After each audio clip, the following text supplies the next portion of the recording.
Coach Corey Wayne, and this is my video coaching newsletter. And the topic of today's newsletter is going to be, how much contact is too much? Well, I've actually got an email here from a woman today, and she writes in about a guy that she's known for about 4 or 5 years. She had moved away, and this guy had hit on her, asked her out, but the reason she didn't go out with him originally was because he was the boss of one of her really good friends, and she says she's really loyal and thought it would be inappropriate at the time. Well, she's getting ready to actually move back to town, and many years have gone by, and she wants to reach out to this guy. And she's already sent him an email to a couple of his work email addresses, and she also is thinking about sending him a Facebook message, but she doesn't want to come off as being weird and creepy. She says she's really successful, multimillionaire, former model, very beautiful. She looks at herself as an alpha female. So I got a quote that I wrote in this topic, and then we're going to go through her email. This is something that men and women both struggle with. It's because, like, when you think about it, what do you see on TV and the movies all the time? If you like somebody, just pester the shit out of them, and then they'll fall in love with you. Obviously, you try that in real life, and you end up with a restraining order. So the quote says, "It's much more fun and effortless to date only people who have a high level of enthusiasm to spend time with you. Sometimes it is possible to raise a potential lover's low interest to become high interest with time and effort, but if you really feel like you are a catch, know you are a catch, and act like a catch, would you really want to spend your time with someone you have to convince of your own amazingness? I think not. The best relationships with the strongest bonds and connection happen where both people really place a high value on spending time together and like each other from the moment they meet. Trying to be liked or to get the attention of other people who do not freely give it is demeaning and disrespectful to yourself. It's only once you recognize your own value that other people will see it also." I mean, if you think about it, you think about your best friends, the people that you're closest to, your most important friends. Usually, at least in my own personal experience, and most of the people that I know, when you meet somebody and you just feel like you were supposed to meet, you were supposed to become friends, there's just an instant connection. And what I found in my own life is that, I mean, it's possible there are times you go and you ask somebody out and they shoot you down for whatever reason. Maybe they're just not into you. Maybe they're just having a bad day, whatever it happens to be. And then a month or two later or a few months later, maybe they're in a different headspace, and you ask them out again. And then that time they say yes. What I have personally found is that you can get other people that you have to make extra effort for, or you just maybe later on down the road you ask them out. But over the course of my life, I'm 45 now, the best relationships that I've ever had, the ones that are the most full of passion and the most full of love and sex and just ease and effortlessness, always have come from when I met somebody and I knew instantly that they were someone special. It's something you feel inside you. It's something beyond just physical attraction, because these are things I felt with people that I became my best friends in the course of my life. You just feel a connection. There's something other than physical there between the two of you. And it's always a lot more fun, especially like if you apply the things that I teach in my book and you get good at it. And say you go out on 10 different dates. And if you have 10 dates, and out of those, say you sleep with all 10 of those different women if you're a guy.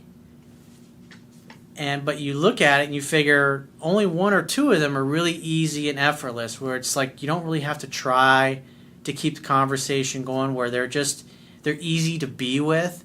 There's no weird, awkward silences. They're excited to be with you. You're excited to be with them. Those are much better. Those are much richer experiences than somebody that's why I was talking about in my book. If you go out and you look at the attraction scale that's in the book. If you look at somebody who on a scale of 1 to 10 is a 5 or a 6, on having what a first date experience with that person is like, versus going out with somebody who on a scale of 1 to 10 perceives you as being like a 7 or an 8, that's going to be a much different experience. And when you go out you have enough dates with enough people, you realize I'm not interested in trying to convince somebody who only initially perceives me as a 5 or a 6 as as to my own value or my own attractiveness or my own awesomeness or amazingness. Why? Why should I have to? If I recognize somebody else as being amazing and they don't recognize that same amazingness in me, I'm not sticking around for that. That's boring. That's not exciting. That's not compelling to me. But people who haven't had a lot of experience dating the kind of people that they want and being dated by the kind of people they want, who enthusiastically want to be with them, they're usually still doing the things that you see in the movies. Somebody's disinterested or indifferent. They don't want anything to do with you. And then over the course of the movie, they just keep making the effort. They keep making the effort. If you look at like the love story of Pamela Anderson and Tommy Lee, the drummer from Motley Crue. Very famous. It was all over the tabloids back in the 90s. I remember seeing them in an interview, and he called her like 30 times.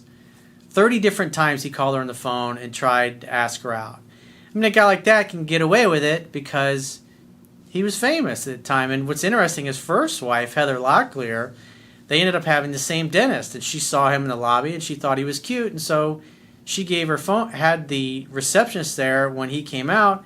She left her phone number for him, and he called, and they dated. But after that, if you look at Pamela Anderson, I mean, it's not so much that she didn't find him attractive. Like when you listen to the interviews, it's just she didn't like his reputation.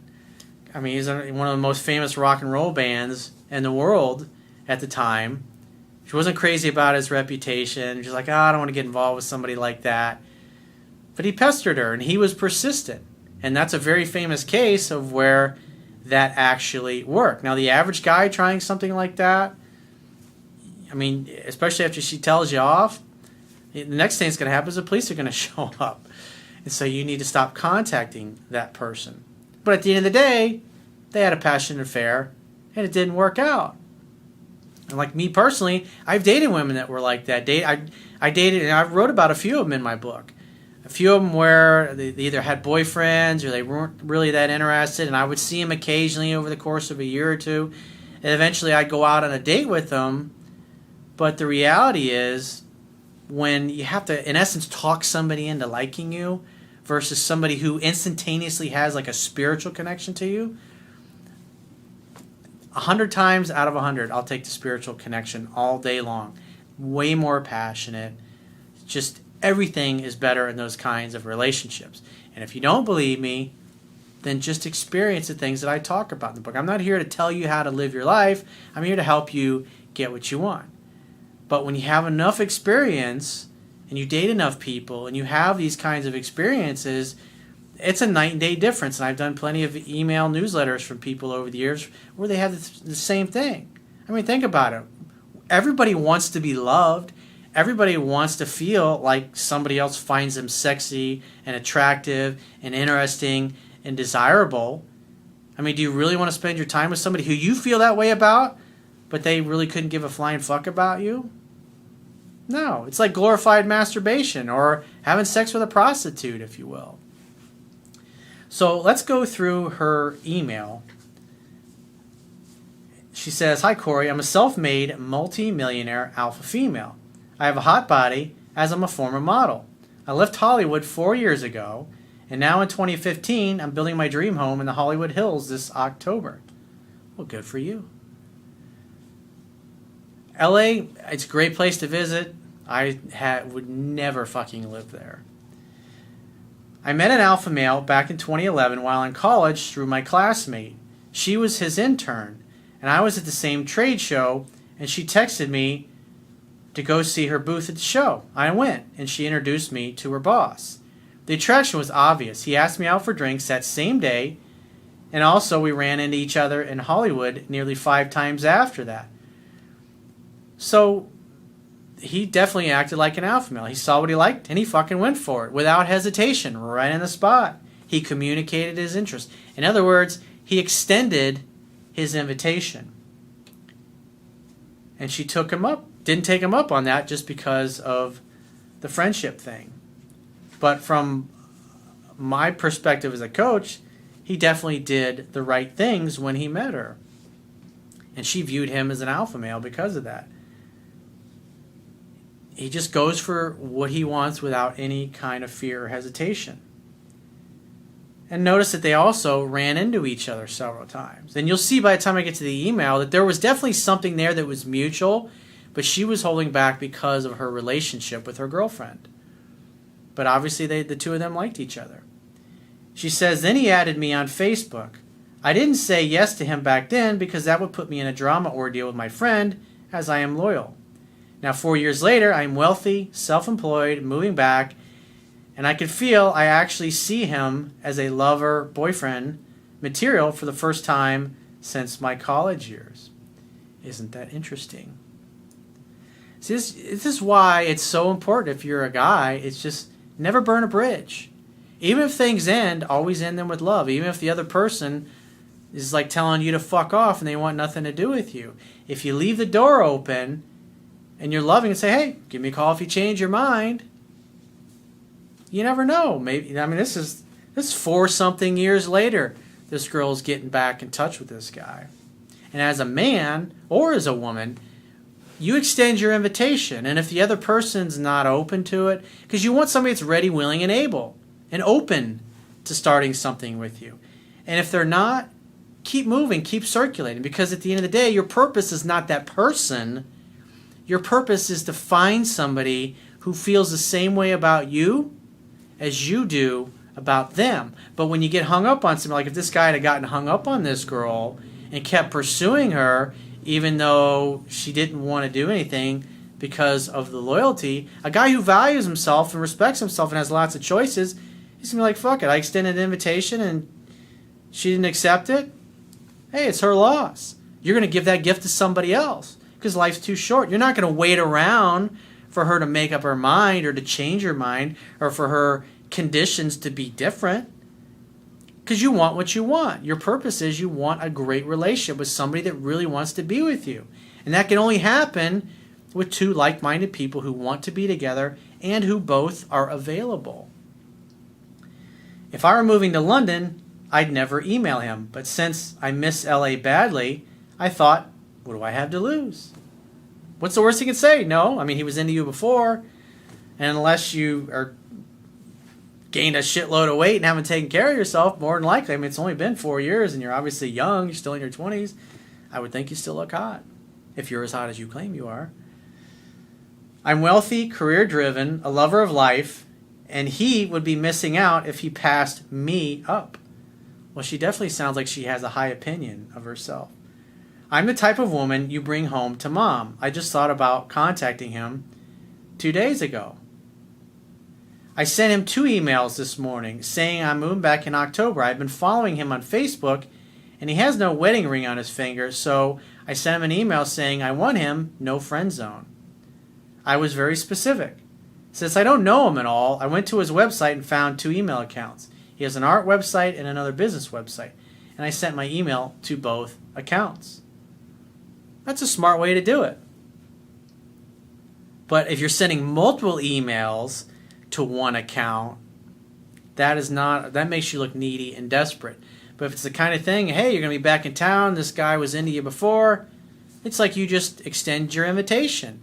You couldn't accept his invitation 4 or 5 years ago, but now if the invitation is still there, because you hopefully parted on good terms, now you let him know that you're receptive to it. The rest really is up to him.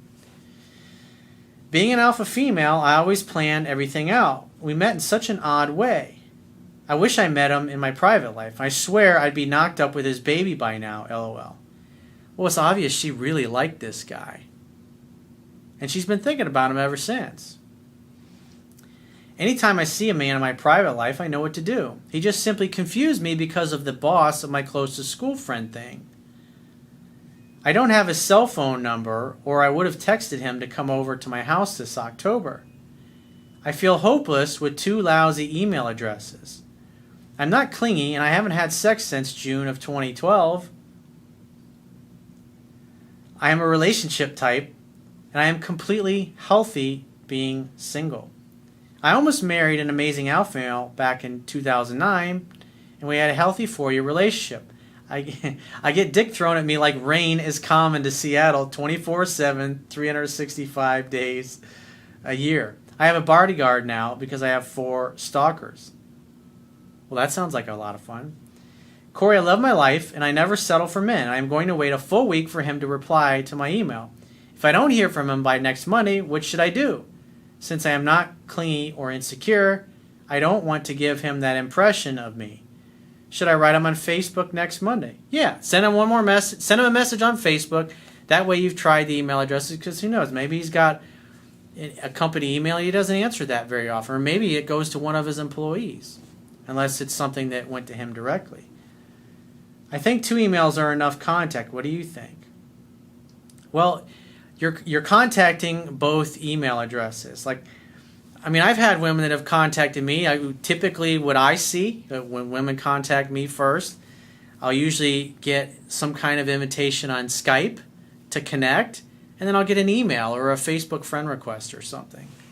I've noticed that women tend to, at least twice, for whatever reason, 2 seems to be the magic number. 2 methods of contact. It's like that's what they try, and like one of my girlfriends, that's how we met. Is that she found out about me, heard about me, contacted me, and I remember we were talking about, because she's fucking stunningly beautiful, and she can get any guy she wants, and she looks like a fucking supermodel. And I remember we were talking about it after we were dating, and she said, "Yeah, I figured, what the hell? You know, what's the worst that can happen? You ignore me, or maybe you have a girlfriend." And she didn't know at the time, but it's like she took the risk. She just extended an invitation. That's all it really is. If you're a guy asking a girl out, you extend the invitation. And if she doesn't enthusiastically accept it, keep moving, keep circling. Because at the end of the day, you want somebody to love you. And you want somebody that you can love. But if the other person's not excited about your invitation, why stick around? Why try to change their fucking mind? If they don't see your value right away, you're fucking out of there. Because to get hung up on them is going to get in the way of you achieving your objective, which is having a great relationship. I think he may have a girlfriend, and I definitely know that there is no marriage. Yes, I am prepared for rejection, but I don't want to look annoying with tons of emails. My biggest fear is scaring him off. That's why I got this brilliant idea to email you, so I don't do anything stupid, lol. Corey, you are such a sexy alpha male. If I were in Florida, you and I would have a blast. Where's the picture? You talk about how sexy you are and what a hot model you are. You could at least send a picture. But like I said, the only other thing that I would do is, you don't hear from him for a week, send him a Facebook message, and if you never hear from him after that, whatever, maybe he's in a relationship, just leave it be. Don't send him one a week or 2 later and go, "What an asshole, you were so into me 4 years ago and you haven't responded." I wouldn't do something stupid like that. I get emails from people that do shit like that. It's like, think about it. Never burn a bridge. I learned that lesson from one of my high school buddies. He taught me that when we were in our mid-20s. And, that was the story of how he got together with his wife. And they've been together for over 20 years now. They have a very happy marriage. They never argue. They have 3 beautiful kids. And it's really a great philosophy to have. So if you're single and you're looking to date, go through life and extend an invitation. And keep extending invitations until you find somebody or several people, if that's what you're looking for, who enthusiastically accept it. You want to be with somebody who really wants to be with you. But if you don't think you're that great, and you don't think you're that great of a catch, typically when people feel that way about themselves, what do? They get hung up on people who ignore them, or who only reply once every 4 or 5 emails. And they're just like, "Oh, I just need the right pickup line. I just need to say the right thing. I just got to bring up the right conversation. It's just got to be the right timing." It doesn't matter. All you owe the world is to communicate your interest, extend your invitation, and let the chips fall where they may. And that's all you can do. Because otherwise, you end up running the risk of developing an unhealthy attachment. I've done plenty of emails from men and women who are carrying on these emotional, delusional affairs in their mind over many years. And they completely take themselves out of the dating and relationship game. It's just a bad way to go. I mean, I wrote about that in my book. I did that a lot in my early 20s when I didn't know any better. Because I had seen it on TV. I'd seen it in the movies so much. It's just a bad way to go. So if you'd like to get my help personally, the quickest way is to go to my website, click the products tab on any screen on any page of my website and either book phone coaching or email coaching or Skype coaching. And I will talk to you soon.